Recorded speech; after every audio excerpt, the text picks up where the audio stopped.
السلام علیکم جی۔ جب کمپنی بہادر نے، اور کمپنی بہادر سے مراد میری ایسٹ انڈیا کمپنی ہے، انہوں نے بنگال کے ان جولاہوں کے انگوٹھے کاٹ دیے جو کہ اتنا باریک مہین لیکن پائیدار جو کپڑا بنا کرتے تھے کہ جس میں محاورتاً کہا جاتا ہے کہ ایک اتنا وہ باریک اور ہوتا نازک نہیں ہوتا تھا، جس طرح ریشم ہوتا ہے باریک ہوتا ہے لیکن سخت ہوتا ہے، لیکن ہارڈ ہوتا ہے۔ ہارڈ مطلب کہ مضبوط ہوتا ہے۔ وہ کپڑا جو تھا وہ اتنا باریک مہین لیکن مضبوط تھا کہ اس کا ایک سوٹ جو تھا ایک مرد کے پہننے کے لیے جو ہوتا تھا وہ ایک ماچس کی ڈبیا میں آ جاتا تھا۔ تو وہ کتنا مہارت ہوگی ان لوگوں کے اندر۔ تو چونکہ اس وقت برطانیہ کی اذکار رفت اس وقت کی جدید ترین کہہ لیں جو وہ مشینی انقلاب آ رہا تھا، اور اس مشینی انقلاب میں جو مشین کا بنا گیا کاتا گیا دھاگا اور بنا گیا کپڑا جو تھا وہ اس کی مارکیٹ نہیں ہو سکتی تھی جب تک کہ یہ پروڈکشن پاکستان میں بند نہ ہوتی۔ تو پھر ہم نے دیکھا کہ انہوں نے بنگال کے جولاہوں کے انگوٹھے کاٹ دیے کہ یہ کام کر نہ سکے۔ تو پھر اس معاشرے کے اندر وہ لوگ سروائیو کیے برِ صغیر سب کانٹیننٹ کے اندر جو کہ فرینچائزی تھے۔ یہ فرینچائزی بزنس میں ہو، آپ دیکھیے یہ جو اسلحہ کے ڈیلر، آپ اگر ارلی 40s کے 50s کے جو رسالے چھپا کرتے تھے، خاص طور پہ 50s کے اندر پاکستان کی آزادی کا جو پہلا اشرہ تھا، جو پہلی دہائی تھی، اس کے اندر آپ اگر پاکستان کے اندر چھپنے والے اخبارات اور میگزین اٹھا کے دیکھیں تو ان کے اندر سب سے زیادہ چھپنے والے اشتہار جو ہوتے تھے وہ ان ڈیلروں کے ہوتے تھے۔ اس میں اسلحے کے ڈیلر ہوتے تھے، اس میں گاڑی کے ڈیلر ہوتے تھے، یا آپ کو پی آئی اے کا جہاز، پی آئی اے کا وہ مل جائے گا اشتہار، کوئی تیسرا اشتہار نہیں ہوتا تھا۔ ہاں، تو وہ فرینچائز لیا جی جنہوں نے، وہی پھر پورے انگریز کے 90 سالہ دور کے اندر 1857 سے 1947 تک فلرش کیے۔ ٹھیک ہے، اب ان کے اندر پھر مختلف کمیونٹیز آ جاتی ہیں، اور ان کمیونٹیز کی طرف جائیں گے تو ایسے ہی بعض لوگوں کو پھر غلط فہمی ہو جاتی ہے، اعتراض ہو جاتا ہے، تو پھر وہ بھونکنا شروع کر دیتے ہیں۔ تو ہم نہیں کسی کو جاتے ہوئے پتھر مارنا چاہتے۔ ٹھیک ہے، آگے چلتے۔ جب انہوں نے دیکھا کہ بزنس اس طرح ہوتا ہے، اور آپ کو پتا ہے کہ ایسٹ انڈیا کمپنی آئی ہی بزنس کرنے تھی، اور بزنس کے مفادات کے تحفظ کے لیے انہوں نے یہاں پہ لوکل گارڈز بھرتی کیے تھے۔ وہ گارڈز جو تھے وہ ان کے مقامی مفادات کا تحفظ کرتے تھے۔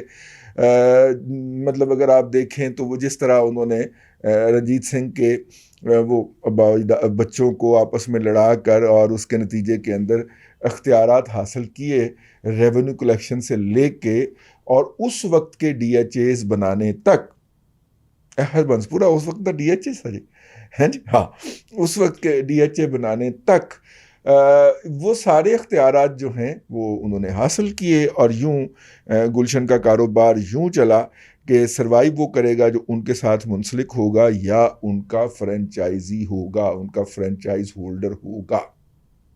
ٹھیک، اب ظاہر ہے وہ تو 1947 میں بظاہر چلے گئے، لیکن لیگیسی تو انہی کی پرویل کر رہی ہے نا۔ تو پھر پاکستان کے اندر صنعت کے میدان میں دیکھ لیں، اتنی فیملیز جو تھیں جو کہ مائیگریٹ کر کے نئے پاکستان، نئے ملک کے اندر نئی اپرچونٹیز کی تلاش میں پہنچیں، لیکن کس طرح ان کی ویلتھ جو تھی یا ان کی لیگیسی اگلی نسل تک منتقل نہ ہو سکی۔ آدم جی فیملی اس کی سب سے بڑی مثال ہے۔ یہ بھی تو آدم جی فیملی کی ایک خاتون کا صاحبزادہ ہے نا، یہ جو اسلام آباد میں قتل کے الزام میں پکڑا گیا۔ تو اس طرح ان کی اگلی نسلیں سپوائل ہوئیں کہ وہ جو اس وقت برِ صغیر کے بزنس کے اوپر چھائے ہوئے تھے، مطلب گاندھی جی کو جو پہلی نوکری تھی وہ آدم جی کے لگے تھے نا، وکیل، منشی، تو وہ آدم جی کے لگے تھے نا۔ تو آدم جی کتنی پرانی فیملی ہے، اس کا آپ اندازہ کریں کہ نسل در نسل ان کے پاس تھا۔ کوالیفیکیشن کیا ہے؟ کمپنی بہادر کے ساتھ جڑے ہوئے تھے۔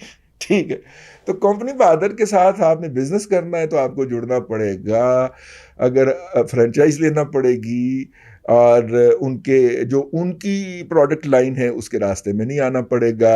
اگر آپ نے کمپنی بہادر کے ساتھ، اگر آپ نے اس ملک کے اندر سیاست کرنی ہے تو آپ کو پھر کمپنی بہادر کے ساتھ ہی جڑنا پڑے گا۔ شروع ہو جائیے 1947 سے کمپنی بہادر جو تھی وہ جسے کہنا چاہیے، میں اس طرف نہیں جانا چاہ رہا کہ پاکستان کے معاملات کے اندر مقامی لوگوں کی صحیح نہیں تھی، ٹھیک ہے، یعنی انصار کی صحیح کوئی نہیں تھی اس پورے معاملے کے اندر، نہ وہ پھر معاملہ کہیں اور نکل جاتا ہے، ٹھیک ہے۔ تو جو لوگ باہر سے آئے ان کو مقامی معاملات کا نہیں پتہ تھا، سیاست جو ہے وہ حکومت کا معاملہ ہے، تو پھر وہ آپس میں لڑ پڑے۔ لیاقت علی خان نے سور وردی کو جو تھا وہ مطلب کہ انڈیا کا ایجنٹ کہنے سے جو سلسلہ شروع کیا وہ آج تک جاری ہے۔ اس کے بعد پھر کمپنی بہادر نے کہا کہ نہیں یہ نالائق ہیں، تو یہ ہم نے دیکھے نا ملٹری اکاؤنٹس سے اتنے بندے دیے ہیں، محمد علی سے لے کے جی ہاں غلام محمد تک، لیکن معاملات نہیں سنبھل رہے اور سدھر رہے، تو لہٰذا ملٹری اکاؤنٹ سے تھے نا، ہاں، تو لہٰذا ڈائریکٹ ہی آ جاتے ہیں، وہ ڈائریکٹ آ گئے جی۔ اس کے بعد کوئی میرا مطلب ہے کہ 57 اور 68 اور 72 کو 15 سال انہوں نے کمپنی بہادر نے ڈائریکٹ حکومت کرنے کی کوشش کی کہ ہم کسی کو فرینچائز نہیں دیں گے اور ڈائریکٹ حکومت کریں گے، جس نے حکومت انجوائے کرنی ہے، سیاست کرنی ہے، ہمارے آگے نوکری کرے۔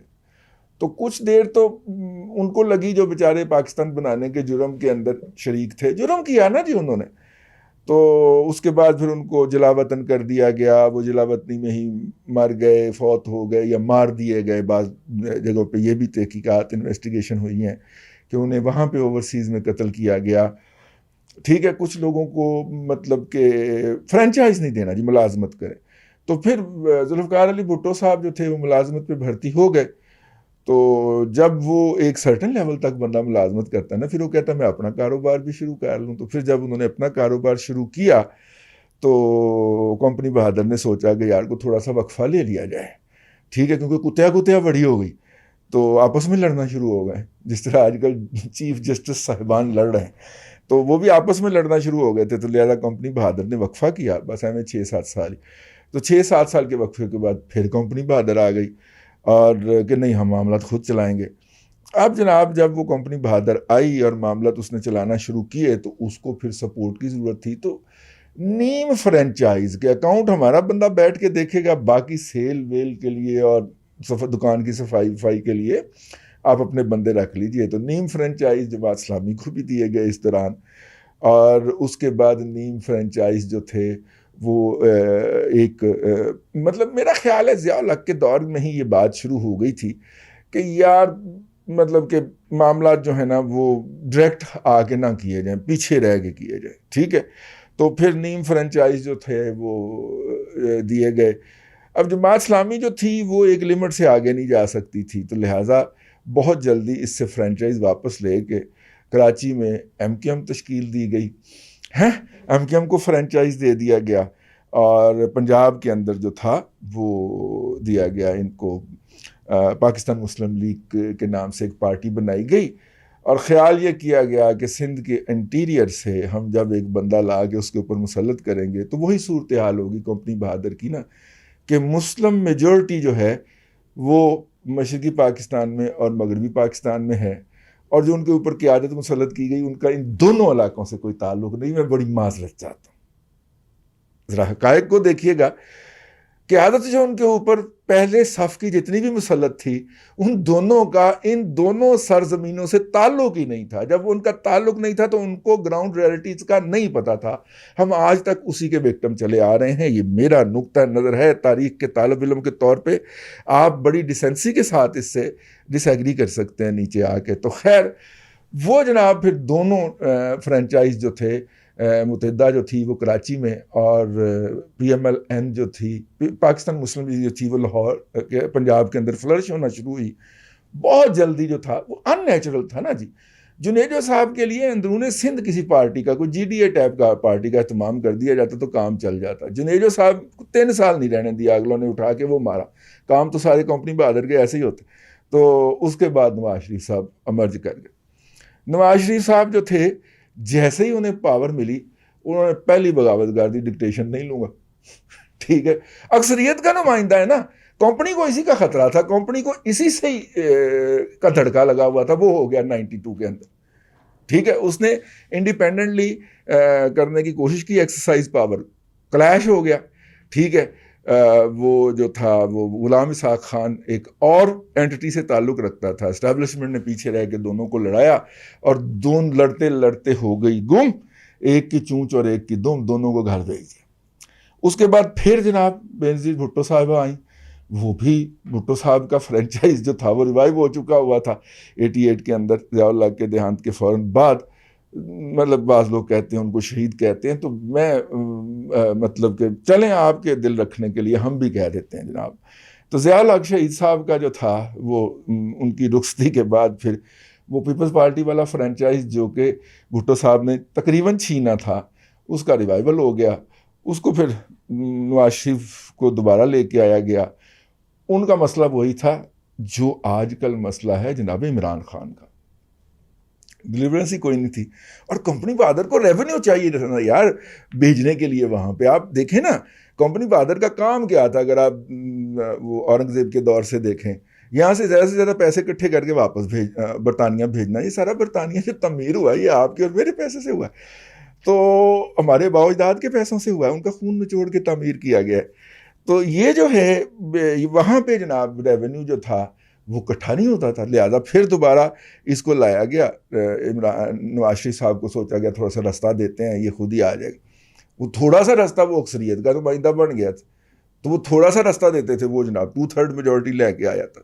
ٹھیک ہے, پھر جناب اور فرنچائز بھی اب انہوں نے اپنا برانڈ لانچ کر دیا. توڑا بیڑا تاج ہے, انہوں نے اپنا برانڈ لانچ کر دیا. یہ تو اوریجنل کمپنی جو تھی اس کے لیے مسئلہ پیدا ہو گیا, تو لہذا پھر براہ راست کودنا پڑا. اگرچہ یہ فیصلہ ہو چکا تھا کہ اب براہ راست نہیں آئیں گے, اور جناب حضرت قبلہ حمید گل مرحوم اس کا بارہا اعلان کر چکے تھے کہ جناب اس وقت جو جرنیل ہیں انہوں نے کبھی یونین جیک کو سلوٹ نہیں کیا, تو اس لیے وہ ماشاء اللہ نہیں لگائیں گے. انہی کے اپنے پرسنل سٹاف افسر نے ماشاء اللہ لگایا ہے, اور ماشاء اللہ لگا کے, اور وہ جو تھا مطلب کہ مزے کی بات یہ ہے کہ یہ جتنے بھی ماشاء اللہ ایڈمنسٹریٹر ہیں ان کی بنیاد کے اوپر اہل پنجاب کو گالی پڑتی ہے. ٹھیک ہے, ایوب خان ہزارے کا KP کے, یحییٰ خان پشاور کا KP کے, اپنا مشرف کراچی کا سندھ کا, ٹھیک ہے, مہاجر اور کیڑا سی ہے اگے میں نہیں ہو صفائی کوئی ہے اپنی جگہ تے اگے میں نہیں بولنا. ٹھیک ہو گئے. اب جناب اس کے بعد یہ دونوں جو سیمی انڈیپینڈنٹ ہو چکے ہوئے تھے فرنچائزی, نون اور پیپلز پارٹی, یہ مل کے بیٹھے ہوئے نے چارٹر آف ڈیموکریسی کیا کہ یار یہ اصلی کمپنی جو ہے نا اس سے جان چھڑائیں, ہم اپنا انڈیپینڈنٹ برانڈ چلاتے ہیں. ٹھیک ہے, تو وہ جناب اس کے اوپر پھر پھڈا پڑ گیا. تو پھر وہ جو اوریجنل منصوبہ جو تھا, جو آدھا پاکستان رہ جانے کے بعد انہوں نے سوچا تھا کہ یار اب سامنے نہیں آنا, پیچھے رہ کے حکومت کر دیں, تو پیچھے رہ کے حکومت کرنے کا بنا تو وہی ہوا جو پہلے ہوا کرتا ہے. ٹھیک ہے, اور وہ پہلے یہ ہوا کہ جناب وہ میرا مطلب ہے کہ کام 2 سال سے آگے جانے سے انکاری ہو گیا. یہ تیسرا سال یا سوا تیسرا سال جو ہے یہ تو گھسیٹا جا رہا ہے نا, تو گھسیٹ لیں. لوگوں کی زندگیاں عذاب ہو گئی ہیں. پری پاکستان ایرا کے اندر جو لوگوں کی زندگیاں ہوتی تھیں جس طرح کی اس طرح کی ہو گئی ہیں, اور بہرحال لوکل فرنچائزی جو ہیں وہ بڑے ایکٹیو ہوئے ہیں. تو یہ فرنچائز کا مسئلہ ہے. یہ بات کیوں آئی, میں نے کہا کہ ریکارڈ اس کو درست کیا جائے کہ اب جو پرانے فرنچائز جو ہیں جو پٹ گئے ہوئے ہیں اور جن کو کمپنی بہادر نے خود ہی بند کر دیا تھا, اس کے اندر الطاف بھائی کی متحدہ قومی موومنٹ جو ہے وہ سر فہرست ہے. حالانکہ انہیں پتہ نہیں ہے کہ یہ پہلی فرنچائزی نہیں ہے جو بند ہوئی ہے.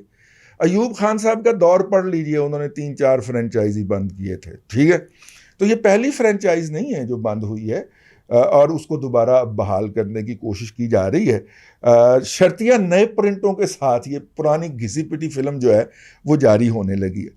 اب دیکھنا اس میں یہ ہے کہ کیا یہ جو پرانے جو تھے وہ جو اولڈ گارڈز تھے اگر وہ انٹیکٹ رہتے یا مؤثر رہتے تو الطاف بھائی کو 10 پاؤنڈ اور 20 پاؤنڈ کے لیے رو رو کے منتیں نہ کرنا پڑتی,